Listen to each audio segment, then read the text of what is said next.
저는 유럽 여행 중에 이제 공부해서 올 한 해 일용할 양식 책자에 이렇게 들어갈 기도 제목을 이렇게 보내달라는 메일을 한 통 받게 되었습니다.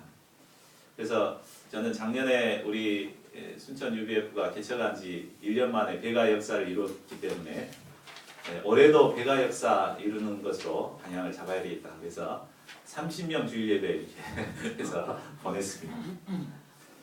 그러나 막상 본국에 돌아와 현실을 볼 때 이런 믿음이 사라졌습니다. 요즘처럼 복음 역사 이루기 어려운 시대에 내가 현실감 없이 너무 거창한 기도 제목을 세운 거 아닌가 하는 후회가 들기도 했습니다. 그래서 다시 연락해가지고 바꿔주라고 할까 이렇게 생각도 했습니다. 그러나 본문 47절을 보면 이 부흥의 역사는 우리의 노력으로 이루어지는 것이 아님을 보게 됩니다. 바로 주님께서 이루시는 역사입니다. 우리가 하나님께서 기뻐하시는 공동체를 이루기만 하면 주님께서는 날마다 구원을 얻을 백성들을 더하셔서 부흥의 역사를 이루실 것입니다. 그렇다면 하나님께서 기뻐하시는 교회를 이루기 위해 우리에게 필요한 것이 무엇입니까? 오늘 본문은 초대교회의 아름다운 모습을 보여주고 있습니다. 이 교회는 지상의 모든 교회들이 본받아야 할 참된 교회의 모습입니다. 본문 말씀을 거울 삼아 우리의 현재의 모습을 비춰볼 수 있기를 기도합니다. 그리고 하나님께서 기뻐하시는 교회를 이루기 위해서 우리에게 필요한 것이 무엇인가를 깊이 깨닫고 하나님께서 기뻐하시는 교회를 이루어가는 저희 모두가 될 수 있기를 간절히 기도합니다. 42절은 초대교회 교인들의 삶이 어떠했는가를 한 문장으로 말해주고 있습니다. 우리 42절을 한 목소리로 다시 읽겠습니다. 시작. 그들이 사도의 가르침을 받아 서로 교제하고 떡을 떼며 오로지 기도하기를 힘쓰니라. 여기서 그들이란 오순절 성령 충만함을 받은 사도들의 증거를 통해 회개하여 예수님의 복음을 영접하고 세례를 받은 자들입니다. 그들이 복음을 영접하기 전에는 모두가 나이도 각각 틀렸을 것이고 성별, 직업, 신분이 다 달랐을 것입니다. 또 살아온 환경도 다르고 성격도 다르고 가치관이나 문화가 다 다른 삶을 살았습니다. 그런데 이들 모두는 예수 그리스도의 보혈의 은혜를 덧입어 한 피바다 한 몸을 이루는 교회 공동체를 이루게 되었습니다. 교회는 이처럼 예수님의 십자가의 복음으로 구원을 받은 다양한 사람들이 모이는 곳입니다. 그러면 이처럼 다양한 사람들이 교회를 이룬 후 가장 먼저 한 일이 무엇입니까? 첫째로 사도의 가르침을 받았습니다. 초대교회 성도들이 다양한 사람들로 구성되었기 때문에 다양한 자신의 목소리를 내기 쉬웠습니다. 그러나 그들은 자신의 목소리를 내지 않고 사도들의 가르침에 집중했습니다. 사도들은 구약 말씀과 또 예수님의 가르침을 아주 이해하기 쉽게 풀어서 성도들에게 가르쳤을 것입니다. 그러면 그들은 그 가르침을 스폰지가 물을 빨아들이듯이 자기의 것으로 영접했습니다. 여기서 받았다는 말은 듣고 이해한 정도가 아니라 자신의 것으로 영접하고 수용했다는 것을 말해줍니다. 표준 세번역 성경은 받았다는 말을 몰두했다라고 표현하고 있습니다. 듣고 이해하는 데서 그치지 않고 자신의 것으로 받아들인다는 것은 쉽게 이루어지지 않습니다. 이를 위해서는 사도들의 가르침에 집중하고 몰두하는 것이 필요합니다. 말씀에 대한 깊은 문제의식과 자기 성찰이 필요합니다. 그리고 그것을 내 것으로 받아들이기 위해서 자기를 부인하고 겸손히 말씀을 영접하고 순종하는 이런 내적인 투쟁, 영적인 투쟁이 필요합니다. 우리 모임이 다른 교회와 다른 가장 큰 특징은 바로 말씀을 반복해서 깊이 몰두하도록 돕는 데 있습니다. 그렇죠? 일반 교회는 그냥 메시지만 듣고 이제 가버리는데 우리는 어떻게 합니까? 1대1 목자님과 말씀 공부를 깊이 있게 이제 공부하게 되죠. 또 리더들 경우는 받은 말씀을 가지고 양들에게 다시 이렇게 1대1로 공부를 해줍니다. 그리고 그 말씀을 주일 메시지를 통해서 다시 이렇게 듣습니다. 그것으로 끝나지 않죠? 그 받은 메시지를 가지고 자신에게 적용해서 구체적으로 이제 소감을 쓰게 됩니다. 그래서 자신에게 적용하고 결단하고 그러고 나서 또 모여서 그것을 서로 발표하죠. 그냥 굉장히 반복해서 집중해서 그 말씀을 심령에 영접하고 받도록 이렇게 훈련하는 것이 우리 교회의 특징입니다.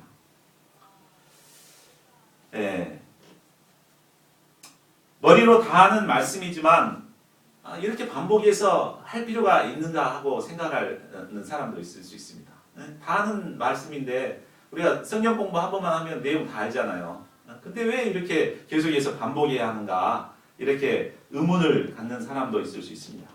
그러나 이것은 정말 하나님의 말씀을 내 것으로 깊이 받아들이고자 하는 영적인 투쟁인 것입니다. 머리로 다 하는 말씀이지만 겸손히 이 말씀이 나에게 어떤 의미가 있는가 하는 문제의식을 가지고 듣게 되면 반복해서 듣지만 그 말씀이 나에게 주시는 하나님의 음성으로 들려지게 됩니다. 그리고 그 말씀이 내게 주어지는 하나님의 말씀으로 영접될 때 그 말씀은 이제 살아서 내 삶에 역사하는 것을 체험하게 됩니다.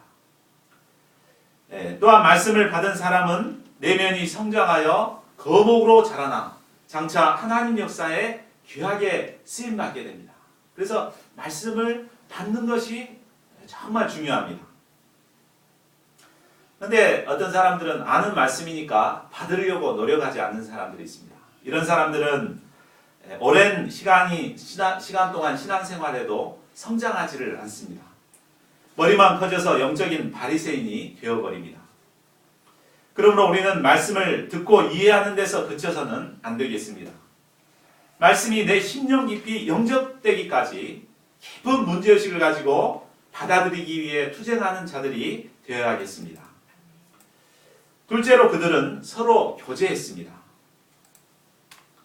사도들의 가르침을 받은 후 그들은 서로 교제했습니다. 교제하되 떡을 떼며 교제했다고 했습니다. 여기서 떡을 떼는 것은 바로 성만찬을 의미합니다. 그들은 단순한 사귐을 갖는 정도가 아니라 바로 그리스도의 십자가의 사랑의 기초에서 풍성한 영적인 교제를 나눈 것입니다. 교제는 헬라어로 코이노니아입니다. 그리고 교회는 그리스도의 사랑의 기초에서 이런 성도들 간의 코이노니아가 이루어지는 것이 바로 교회입니다. 나이와 신분, 직업, 성격, 가치관이 서로 다른 사람들이 모여 있지만 그리스도의 사랑에 기초하여서 마음을 열고 뜨겁게 사랑하고 섬기고 봉사하고 희생하는 교제가 있는 것이 바로 교회인 것입니다. 저희 교회가 바로 이런 영적인 코이노니아를 이루는 교회가 될 수 있기를 간절히 기도합니다. 그런데 교제에 있어서 중요한 것은 서로 교제해야 한다는 것입니다. 우리는 자신은 가만히 있으면서 다른 사람들이 나에게 와서 교제해 주기를 기대합니다. 그러다 아무도 다가오는 사람이 없으면 이 교회에는 교제할 사람이 없다, 또 사랑이 없다라고 불평을 합니다. 그러나 내가 먼저 마음의 벽을 허물고 먼저 다가서서 사랑을 베풀 때 상대방도 다가오게 되는 것입니다. 교회는 다양한 사람들이 모인 곳이지만 특히 저희 교회에 있는 동역자의 면면을 살펴보면 다 출신도 다르고 성향도 다름을 볼 수가 있습니다. 순천과 광주, 진주 등 고향이나 출신 학교나 이런 것이 다 다르죠. 또 사는 곳도 여수에서 살고 순천에서 살고 광양에서 살고 동광양에서 살고 이렇게 다 사는 것도 다 다릅니다. 이 말은 보이지는 않지만 교제하기 어려운 장벽들이 많다는 것을 말해주기도 합니다. 그러나 우리가 그리스도의 사랑에 기초하여 모든 담을 허물고 마음의 문을 열고 먼저 다가서는 노력을 할 수 있기를 기도합니다. 서로가 먼저 벽을 허물고 다가서는 가운데 이곳이 진정한 코이노니아가 이루어지는 교회가 될 수 있기를 기도합니다. 셋째로 그들은 오로지 기도에 힘썼습니다. 사람이 마음에 맞는 사람과 친해지고 또 사랑의 교제를 나누다 보면 함께 하고 싶은 것도 많아집니다. 함께 같이 하고 싶은 것도 많아집니다. 함께 영화도 보고 싶고 또 스키장에도 놀러 가고 싶습니다. 물론 더 깊은 사귐과 교제를 위해서 이런 모임을 갖는 것도 대단히 바람직한 일입니다. 그러나 그런 모임 자체가 목적이 되어서는 안 된다는 것입니다. 성도들이 교제를 통해서 무엇보다 힘써야 할 것은 바로 기도하는 것입니다. 힘들고 어려운 동역자들을 위해 기도하고 또 하나님의 역사를 위해 기도해야 합니다. 이처럼 모여서 기도할 때 그 모임이 더욱 풍성한 은혜스러운 모임을 이룰 수 있습니다. 그리고 그곳에 성령께서도 임하십니다. 그러면 초대교회 성도들이 사도들의 가르침을 받아 서로 교제하게 되었을 때 어떤 일이 일어납니까? 43절을 보십시오. 사람마다 두려워하는데 사도들로 말미암아 기사와 표적이 많이 나타나니. 이 말씀이 공동번역 성경에는 순서가 바뀌어서 기록되어 있습니다. 사도들을 통하여 놀라운 일과 기적이 많이 나타나자 사람들은 모두 하나님을 두려워하게 되었다. 이렇게 기록하고 있습니다. 성도들이 기도하는 공동체를 이루게 되자 성령께서 놀라운 역사를 이루셨습니다. 사도들을 통해 놀라운 일들과 기적들이 많이 나타나게 되었습니다.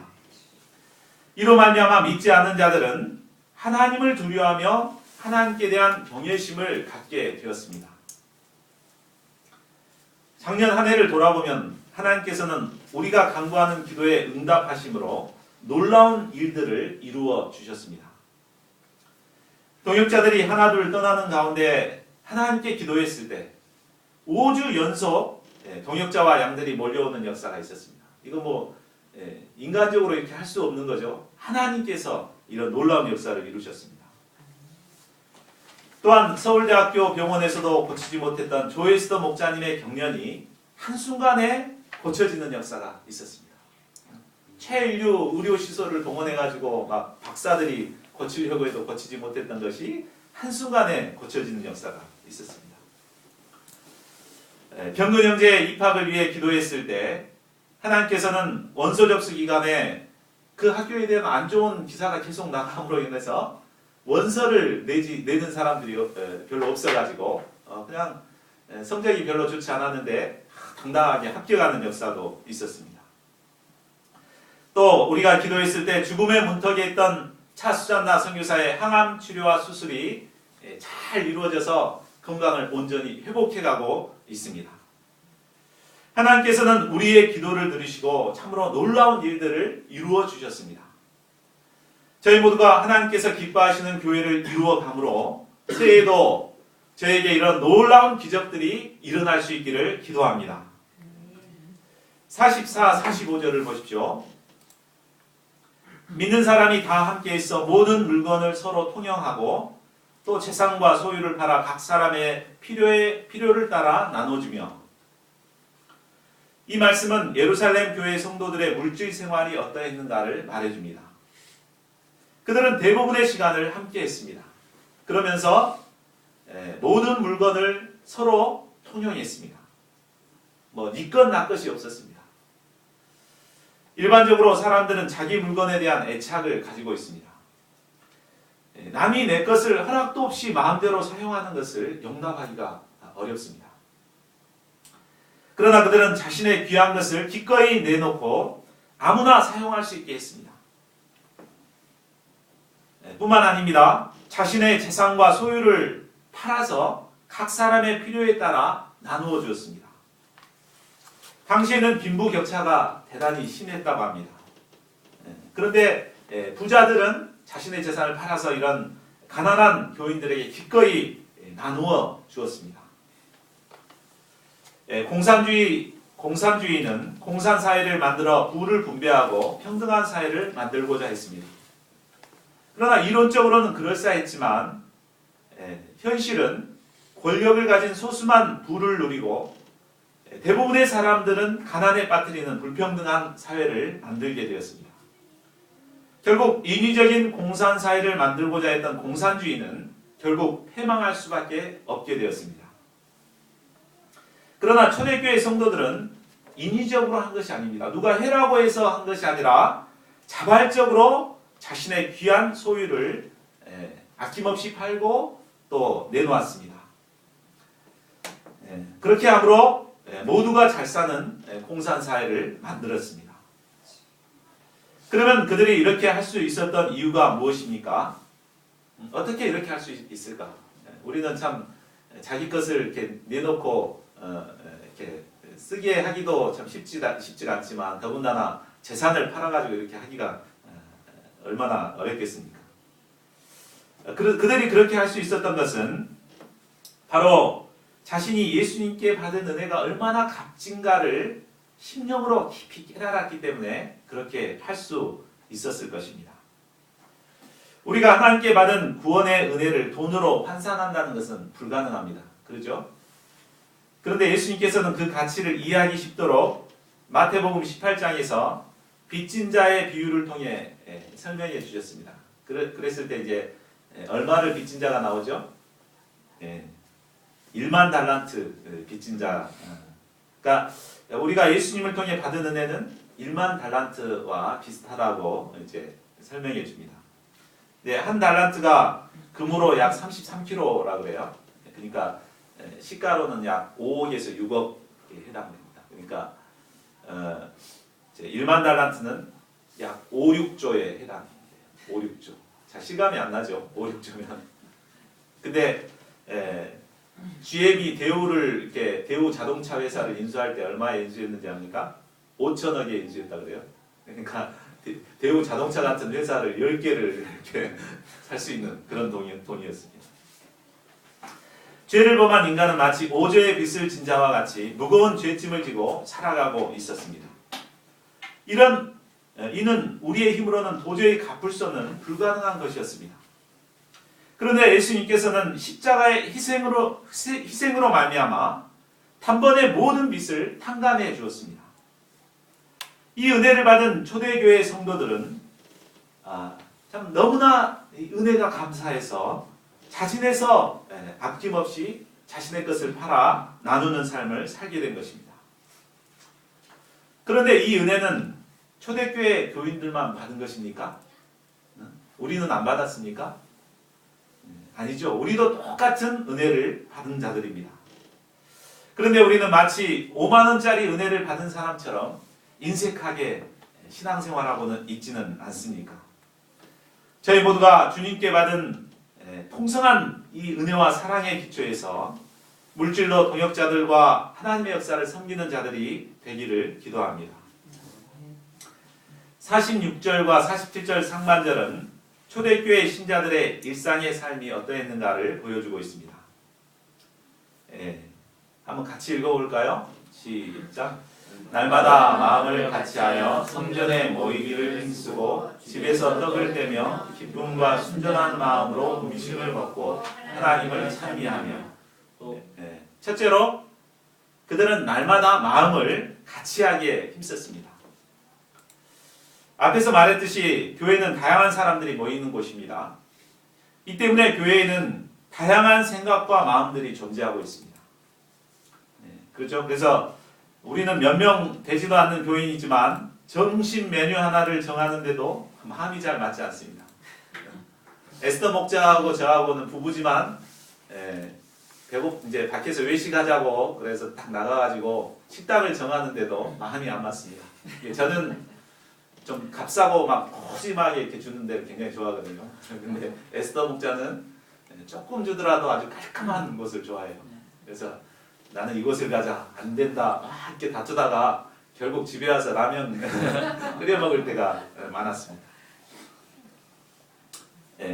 이처럼 부부 사이에도 마음을 같이 한다는 것이 쉽지 않습니다. 그러면 서로 다른 마음이 존재하는 교회에서 어떻게 마음을 합하고 같은 마음을 가질 수 있을까요? 첫째로 서로 다르다는 것을 인정해야 합니다. 많은 사람들이 자신의 생각은 옳고 다른 사람들의 생각은 틀리다고 생각을 합니다. 지난주에 박연수 목사님과 이렇게 같이 식사하면서 얘기를 했는데, 여러 이제 박연수 목사님 순천 판사거든요. 순천 지방법원의 판사인데 많은 이제 판결을 이렇게 다루는데 제일 어려운 판결이 어떤 판결이냐면 교회에 분쟁이 생겼을 때 그걸 판결하는 게 가장 어렵다고.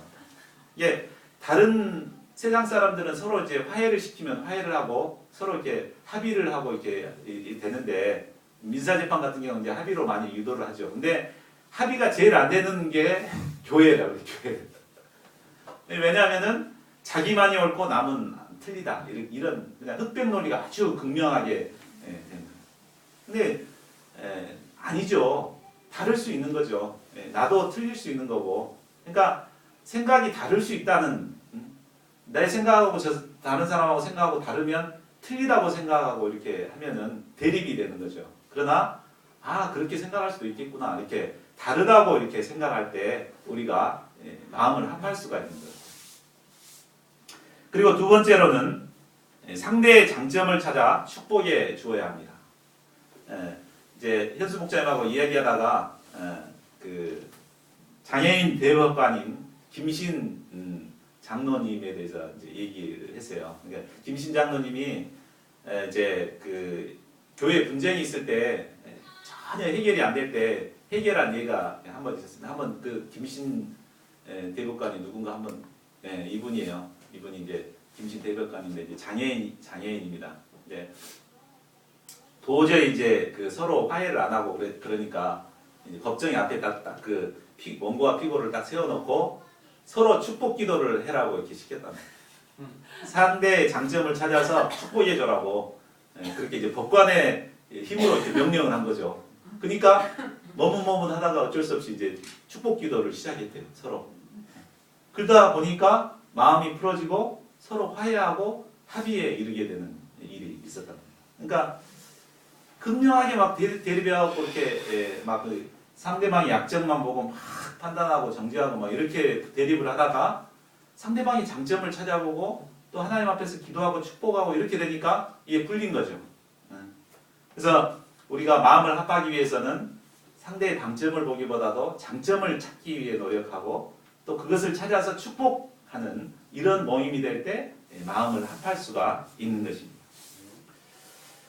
셋째로 마음을 합하기 위해서는 그리스도의 마음을 품어야 됩니다. 그런다고 해서 잘 안 되죠. 빌립보서 우리 2장 5절에서 8절을 한번 같이 읽어보겠습니다. 시작.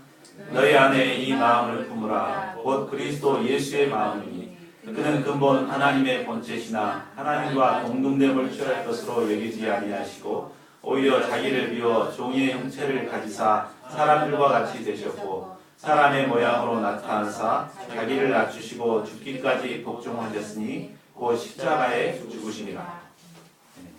참 우리의 인간의 힘으로는, 인간의 마음으로는 도저히 참 나와 성향이 맞지 않고 이런 사람을 품을 수가 없습니다. 마음을 같이 할 수가 없습니다. 그러나 이 예수님의 마음을 품을 때, 예수님은 하나님의 본체가 되시지만 이렇게 우리를 구원하시기 위해서 인간의 몸을 입고 종의 모습으로 이 땅에 오셨고 결국은 참 더러운 죄인들을 위해서 십자가에 달려 죽으시기까지 하셨습니다. 우리가 이 마음을, 예수님의 마음을 깊이 깨닫고 배우게 될 때 어떤 품기 어려운 사람도 품고 사랑할 수 있고 또 마음을 합할 수가 있는 것입니다. 제 모든 동역자님들이 그리스도의 마음을 품고 서로 마음을 합할 수 있기를 간절히 기도합니다. 둘째로 그들은 날마다 모이기에 힘썼습니다. 당시는 부자나 귀족을 제외하고는 일반 서민들은 하루 벌어 하루를 살아야 했습니다. 때문에 모두가 매일 일터에 나가 열심히 일해야만 먹고 살 수가 있었습니다. 그런데 그런 상황에서 매일 모이려면 얼마나 힘써야 했겠습니까? 아마 어떤 분은 모임에 참석하기 위해 한두 시간 먼저 출근해서 열심히 일을 해야 했을 것입니다. 또 때로는 퇴근 후에 동료들과의 회식에도 빠져야 했을 것입니다. 교회에서의 모임을 최우선적으로 여기고 모이기 위해서 최선의 노력을 다했습니다. 그 교회가 살아있는 교회인가 아닌가를 보려면 교인들이 얼마나 모이기에 힘쓰는가를 보면 알 수 있습니다. 살아있는 교회는 항상 교회에 사람들이 모이고 모임을 많이 갖게 됩니다. 제가 런던 센터를 보며 가장 부러웠던 것은 그곳이 모이기에 힘쓰는 교회였다는 것입니다. 형제 학사들은 출근하기 전에 항상 센터에 나와서 일용할 양식을 보고 서로 나누고 그러고 이렇게 출근하고 또 퇴근하고 와서 센터에 나와서 기도하고 또 사모님들은 이제 물론 이제 그 아기 돌보미가 이제 센터에서 이루어지기 때문에 하루에 기본적으로 두 번 이상씩 센터에 이렇게 나오게 됩니다. 그러니까 런던 센터에 가보면 항상 동역자들과 양들이 이제 아이들이 막 벅짝해요. 참 이 모습을 보면 참 부러웠어요. 저는 혼자 여기 있으면 참 외롭거든요. 그래서 동역자님들 한번 찾아오면 참 이렇게 반갑고 그렇습니다. 저희 모두가 모이기에 힘쓰므로 저희 교회도 날마다 동역자들로 이처럼 북적거릴 수 있기를 기도합니다. 실제로 그들은 가정을 오픈하여 교제했습니다. 초대교회 성도들은 성전에서만 모인 것이 아니었습니다. 집에서 모여 순전한 마음으로 음식을 먹었습니다. 그리고 그곳에서 하나님을 찬미하며 예배를 드렸습니다. 한마디로 가정교회를 이룬 것입니다. 이 가정교회를 통해 성도들은 더욱 친밀한 교제를 나누게 되었고 사랑의 공동체를 이루어 나갔습니다. 90년대 초 저희 가정이 개척 역사를 섬길 때 주로 양들을 집으로 초청해서 섬기는 일들이 많았습니다. 이 때문에 에스더 목자님은 짧은 시간에 음식을 만들어내는 기술이 아주 뛰어납니다. 별로 맛은 없지만 양들은 별로 맛이 없을지라도 준비한 음식을 맛있게 먹어주었고 이를 통해 우리는 양들과의 깊은 관계성도 맺어지게 되었습니다. 그러나 요즘의 시대는 가정의 사생활을 중시하는 풍조로 인해 좀처럼 가정을 오픈하지 않습니다. 양을 섬기더라도 식당에 가서 그냥 돈 주고 이렇게 식사하고 간단히 섬깁니다. 물론 안 섬긴 것보다야 낫겠지만 우리가 먼저 가정을 오픈해서 양들과 동역자를 섬길 때 동역자도 양들도 마음의 문을 열고 진정한 교제가 이루어질 것입니다. 그러면 날마다 마음을 합하여 모이기에 힘쓰고 가정교회를 이루게 되었을 때 어떤 역사가 있게 됩니까? 47절 하반절을 보십시오. 또 같이 한번 읽어볼까요? 시작. 또 온 백성에게 충성을 주께서 구원받는 사람을 날마다 더하게 하시니라. 첫째로 온 백성에게 칭송을 받았습니다. 초대교회 성도들은 모든 백성들에게 좋은 영향력을 끼친 것입니다. 당시 백성들은 성도들에게 아낌없는 칭찬을 하였습니다.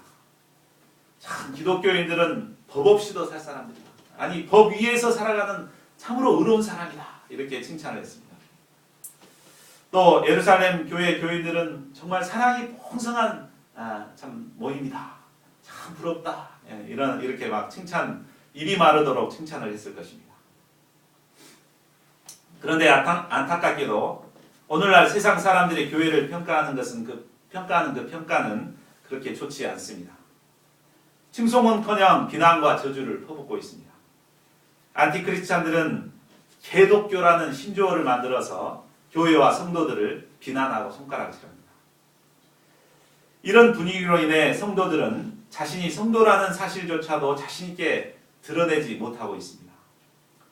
이렇게 된 이유가 무엇입니까? 이는 교회가 교회로서의 역할을 제대로 하지 못하고 있고 또 성도들이 성도로서의 역할을 하지 못하고 있기 때문일 것입니다. 정말 한국 교회가 속히 회개하고 영향력 있는 교회들로 다시 회복되어야 할 것입니다. 이를 위해 우리 교회가 먼저 초대교회의 아름다운 모습으로 회복되어 갈 수 있기를 간절히 기도합니다. 그러면 교회가 세상에서 영향력을 회복하게 될 때 어떤 일이 있게 됩니까? 둘째, 날마다 구원받는 사람이 더하게 됩니다. 초대교회에 대한 칭송이 잦아지자 매일 교회를 찾아오는 새신자들이 생겼습니다. 먼저 좋은 영향력을 끼쳤던 성도들 주변의 사람들이 아마 먼저 몰려왔을 것입니다. 당신 믿는 예수님 나도 믿으면 안 되겠냐고 그렇게 하면서 나왔을 것입니다. 또 지나다가 소문만 듣고도 찾아온 사람들도 있었습니다. 이로 말미암아 초대교회는 날로 부흥하는 역사가 이루어졌습니다. 그런데 저자는 이런 부흥의 역사가 바로 주께서 이루셨음을 강조하고 있습니다. 주께서 구원받는 사람을 날마다 더하게 하십니다. 구원의 역사, 부흥의 역사는 바로 주께서 이루시는 역사입니다. 지난해 저희 교회가 어떻게 배가 역사를 이룰 수 있었습니까? 그것은 바로 주님께서 이루셨습니다. 저는 개척을 시작하고 성도들을 모이기 위해서 처음에는 정말 안간힘을 썼습니다. 캠퍼스에 나가서 피싱도 하고 또 휴대폰에 입력된 아는 사람들에게 연락을 해가지고 나 교회를 개척하게 됐다고 연락을 했는데도 단 한 사람도 제가 이렇게 데려오려고 해도 오지 않았습니다. 그런데 하나님 앞에 무릎을 꿇고 하나님께서 이렇게 동역자를 보내주시라고 간절히 기도했을 때 우리 이재가 목자님 가정을 시작해서 5주 동안 계속해서 사람들이 왔습니다. 이것은 누가 뭐래도 하나님께서 이루신 역사였습니다. 부흥은 우리의 힘으로 이루는 것이 아니라 주님께서 친히 이루시는 역사입니다. 우리가 하나님께서 기뻐하시는 공동체를 이루고 성령의 그릇을 이룰 때 하나님께서는 택하신 하나님의 백성들을 우리 교회로 보내주실 것입니다. 저희 모두가 하나님께서 기뻐하시는 공동체를 이루게 힘쓸 수 있기를 기도합니다. 그러므로 올해도 주님께서 주시는 배가의 부흥의 역사를 이룰 수 있기를 기도합니다. 결론을 맺겠습니다. 올 한 해 우리는 이 본문 말씀을 통해 초대교회를 본받고자 방향을 잡습니다. 저희 교회가 이 초대교회를 깊이 배우고 본받는 교회가 될 수 있기를 기도합니다. 초대교회는 사도들의 가르침을 받기에 힘쓰는 교회였습니다. 또 마음을 합하기에 힘쓰고 모이기에 힘쓰는 교회였습니다. 가정을 오픈하여 사랑의 교제를 나누는 사랑의 공동체를 이루기 위해 힘쓰는 교회였습니다. 무엇보다 기도에 힘쓰는 교회였습니다. 저희 교회가 바로 이런 초대교회를 닮아감으로 주께서 주시는 부흥의 역사를 이루는 한 해가 될 수 있기를 기도합니다. 이 땅에 많은 교회들이 부흥을 갈망하고 있습니다. 그리고 부흥을 위해 수많은 노력들을 하고 있습니다. 각종 전도 세미나를 갖기도 하고 유명한 부흥 강사를 초청해서 부흥회도 갔습니다.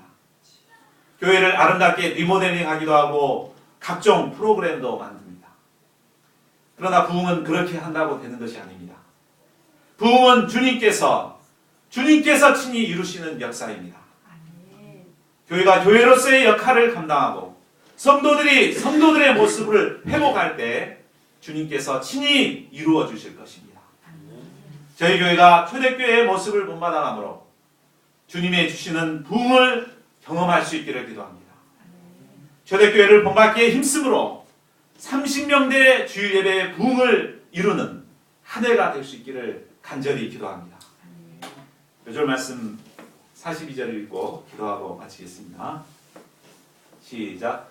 그들이 사도의 가르침을 받아 서로 교제하고 떠들때며 오로지 기도의 일을 힘쓰니라.